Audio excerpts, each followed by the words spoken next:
I mean, I haven't been disqualified since '99, maybe. Really? It's been a long time. I false started.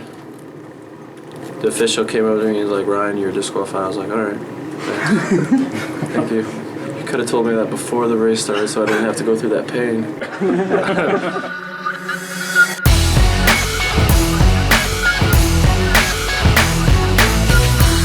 Eleven-time Olympic medalist Ryan Lochte looked rough at the Minneapolis Pro Swim, as he always does, early on in season. But his spirits were up, and he's already prepping for some new Lochte style to be revealed at the 2016 Olympic year. There's a couple things that I'm working on for Rio. Gotta keep it hush-hush, though.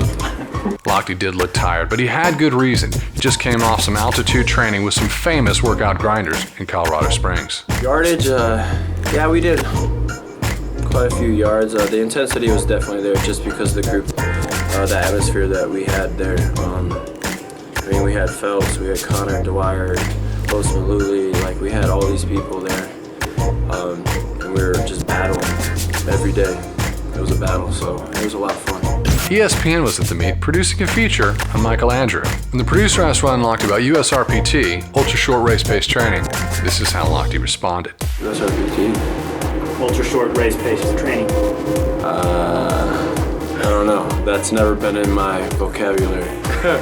I've always been the one doing yardage, just pounding out yardage left and right. Ryan Lochte is, of course, now with David Marsh at Swim Mac. I swam for David. He does a lot of short intensity training, and he does now. And Lochte's never heard of USRPT? Coach Marsh, famous for his intense practices designed for elites, interestingly, still favors good old-fashioned hard work in the fall before the Olympic year.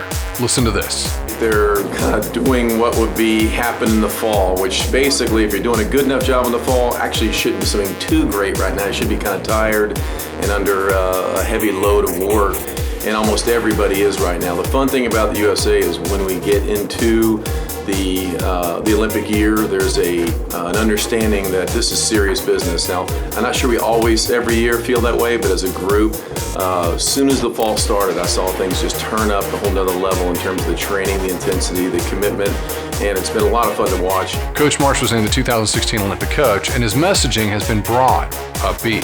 Listen to the angle on doping, performance enhancement drugs. It's a focus now from our sports influencers. The seed of this is coming from ASCA, the American Swimming Coaches Association, and the executive director who's been there forever, John Leonard. The takeaway? You're going to hear about doping a lot. Momentum behind the messaging is building. In fact, it could be one of the leading stories for the 2016 Olympic year. Let's hope something positive comes out of it. I hope everybody out there that's enjoying our great sport is getting to really experience it in this Olympic year, because not just because of the aspect of everybody pushing hard, but the fact that our sport comes front and center in the globe, and even with all the drug scandals going on right now in track, that should help clean up some of the areas in our sport that we know that are looming out there that are going to affect the Olympic Games. And so I'm real pleased that there's an awareness in a lot of areas in the doping scheme and the developmental scheme of young kids. I mean, this is a great year for kids to see what swimming is and to make some heroes out of our athletes during the coming year, and the quality of human beings that are also a lot of our best swimmers out there on the pool deck. Unbelievable. They're exactly the kind of people you want your children to be have as role models, as I do with my children.